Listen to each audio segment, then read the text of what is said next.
I always knew that the journey would be hard.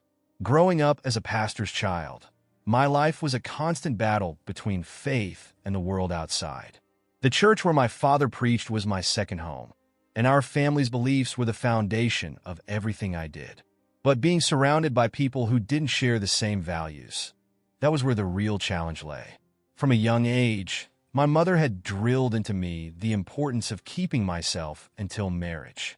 Virginity, she said, was not just a gift for my husband, but a promise to God and myself, a testament to my worth. I believed her. I held on to those words like a lifeline, even when the world around me was pulling in every other direction.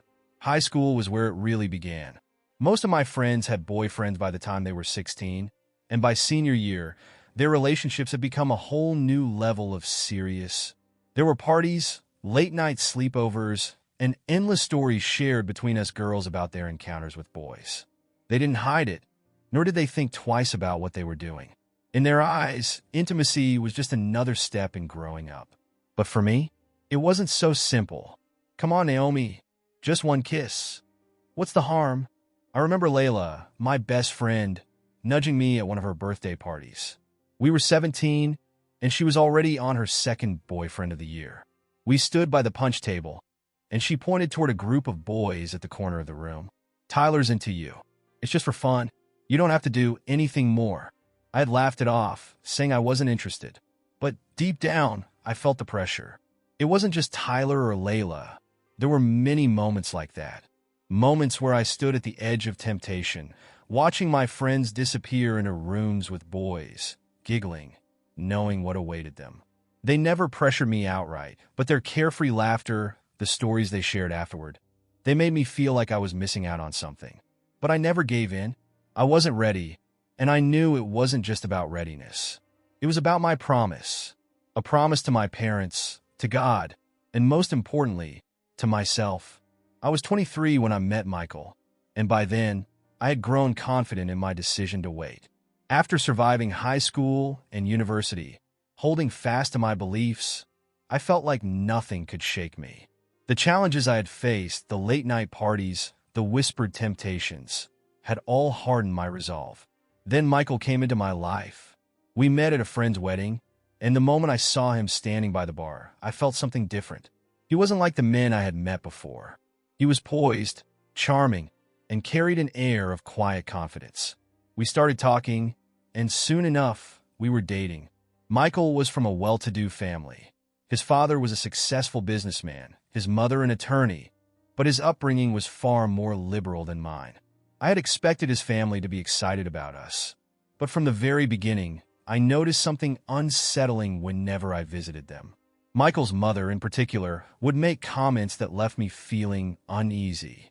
One evening, over dinner at his parents' house, she leaned forward and said, "So Naomi, Michael tells me you two are waiting. Quite traditional, don't you think?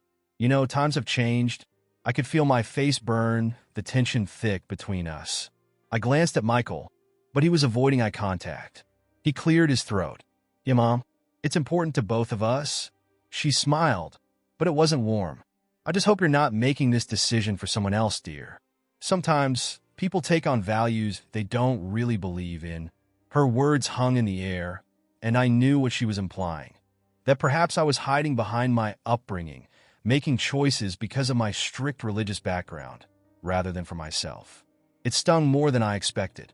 Later that night, as we drove back to my apartment, I couldn't shake her words. I turned to Michael. "Do you think your family doesn't support us waiting?" He sighed. "My mom, she's just not used to this kind of thing. It's not how I was raised, you know, but it doesn't matter what they think." I stared out the window, unsure of what to say. "Do you think it's too much to ask?" Michael glanced at me, his jaw tense. "No, but I didn't always believe in waiting." That caught me off guard. I had assumed Michael shared my values from the start. He continued, "Before I met you, I didn't see the point. I've had relationships before." My stomach dropped. I hadn't thought much about his past, but hearing this felt like a punch. "You never told me," I said quietly. "I didn't think it mattered," he replied, his tone defensive. "I've changed since then. You made me want to wait." The words hung between us, and I didn't know whether to feel flattered or unsettled. Was he waiting because of me or the guilt from his past? Waiting wasn't easy, and after that conversation with Michael, it became even harder. The knowledge that he had been with other women before created a silent tension between us. There were moments where I began to wonder, was I making the right decision for myself? Or was I trying to live up to the ideals my parents had placed on me? One evening, months before our wedding, I ran into a former classmate, Daniel. He was the kind of man who had always been a charmer, and seeing him brought back a flood of memories. Daniel had always flirted with me in school, even though I had never entertained the idea. But now, as we chatted in the corner of a bustling cafe, something was different. We talked for hours, but something felt different this time. Daniel hadn't changed, still witty, still effortlessly charming. But now, his words seemed to linger in the air, each playful comment carrying a subtle undertone. His gaze held mine a little longer than necessary, his smile teasing in a way that sent a shiver down my spine. As he spoke, his hand brushed mine, casually at first, but then it stayed, warm and deliberate, as if testing the waters. I could feel the pull between us, an unspoken tension that hummed beneath the surface. I found myself leaning in just slightly, as though drawn by some invisible force. My body reacted before my mind could catch up, moving ever so closer to his. The space between us seemed to shrink with each shared laugh, each playful remark. He'd throw in a comment, his voice low and smooth, his eyes locked onto mine, and I'd feel my breath catch. I could feel the heat rising in my chest, and for the first time in my life, I wondered what it would feel like to give in to someone like him. As he leaned in, his face just inches from mine, I caught a whiff of his cologne, the familiarity of it stirring something deep inside me. My heart raced, and without thinking, my hand grazed his arm, the touch electrifying. There was a moment, a fleeting second, when I thought about closing the distance between us, about feeling his lips on mine. What if I hadn't waited? What if, in this moment, I chose to let go of everything I'd held on to for so long? As we said goodbye, Daniel leaned in, his voice soft. You know, Naomi, I always wondered what might have happened between us if things had been different. You're one of the ones that got away. His words lingered as I left the cafe. On the way home, guilt gnawed at me. I loved Michael, but for the first time, I felt myself questioning my choices. Had I lived too cautiously? Was I denying myself the chance to truly experience life? That night, I lay in bed, staring at the ceiling, my mind racing. I had never been tempted to stray before, but Daniel's words had opened a door I didn't know existed. It wasn't about him, specifically, but about the idea of what I had missed. By the time our wedding came, I had pushed my doubts aside. Michael and I had waited, and now it was time. Our wedding night was filled with anticipation. Both of us were eager to finally experience what we had waited so long for. But the moment the door to our honeymoon suite closed, something felt off. We had talked about this night for years, built it up in our minds as the pinnacle of our relationship. But now, standing in a room together, the weight of all that waiting hung between us. I could see the hesitation in Michael's eyes. Was he thinking about the women before me? Was I thinking about the opportunity one had with Daniel? We kissed, slowly at first, but as the night wore on, the tension began to build. Our touches were tentative, almost nervous. For all our love and excitement, the expectations we had placed on ourselves were heavy. We had waited so long, and now that the moment was here, it didn't feel perfect. The physical act wasn't the issue. It was that, after all the waiting, the reality didn't match the fantasy. We spent the night together, but in the morning, there was a lingering sense of unease between us. As the weeks passed, I began to realize that our marriage wasn't unfolding the way I had always envisioned. Yes, we were intimate now, but something felt off, like a piece of the puzzle was missing.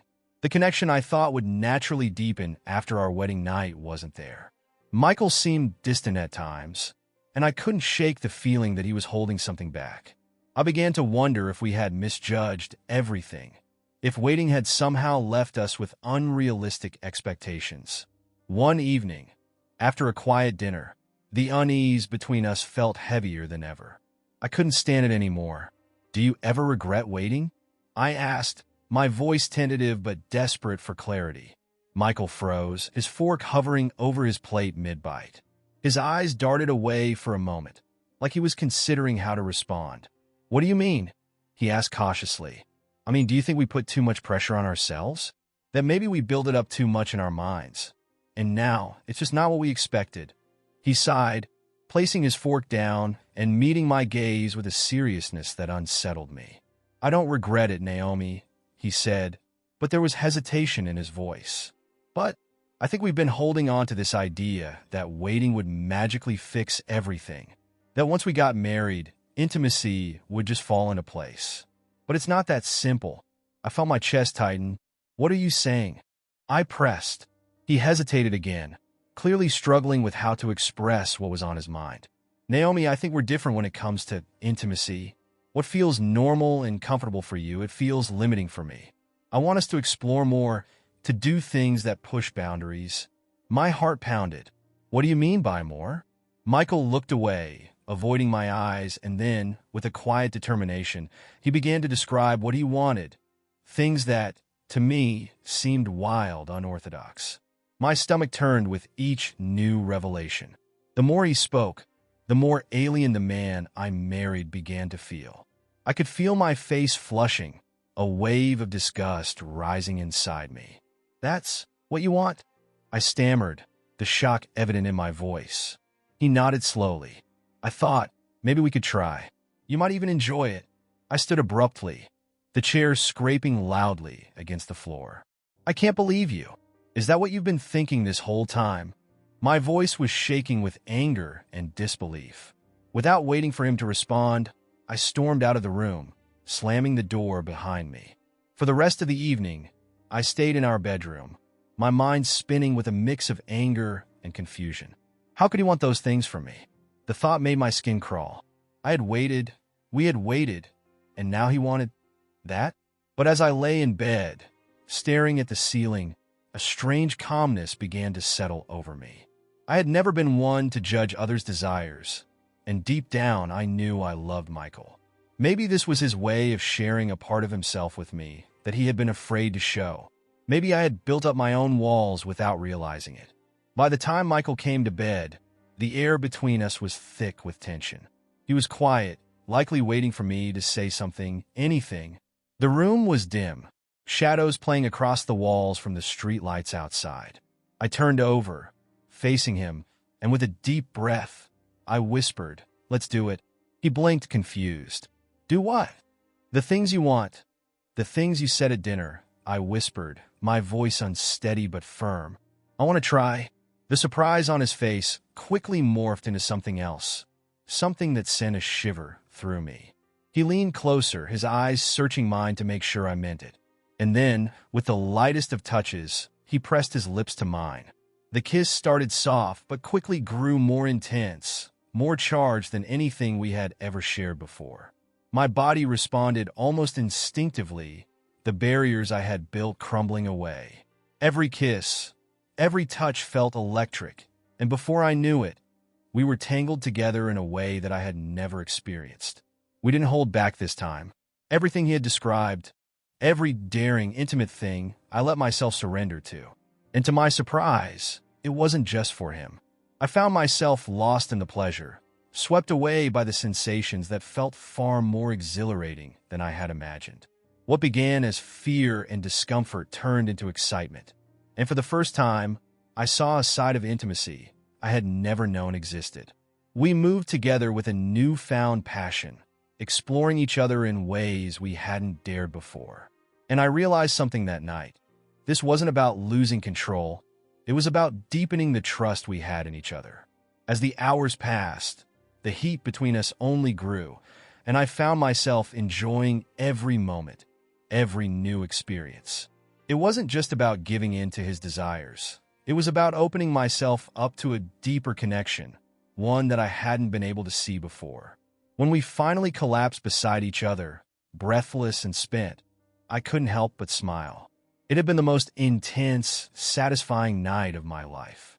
I turned to Michael, who was grinning at me like he couldn't believe what had just happened. "You were right," I whispered, my hand trailing over his chest. That was incredible. Michael laughed softly, pulling me closer. I told you. And in that moment, I realized that marriage, like intimacy, was about constant discovery. It wasn't always going to be what I had imagined. Sometimes it would challenge me, push me out of my comfort zone. But with Michael by my side, I was ready to explore every part of it. The tension that had hung between us after our wedding night slowly dissolved, replaced by a deeper connection. We learned that waiting wasn't the issue. It was the expectations we had placed on what intimacy should look like. We had thought that the physical act would bring us closer, but in truth, it was the emotional honesty that made the difference. Thank you so much for watching. If you enjoyed this video, please give it a thumbs up and subscribe to our channel for more content like this. We'd love to hear your thoughts, so leave a comment below. See you next time.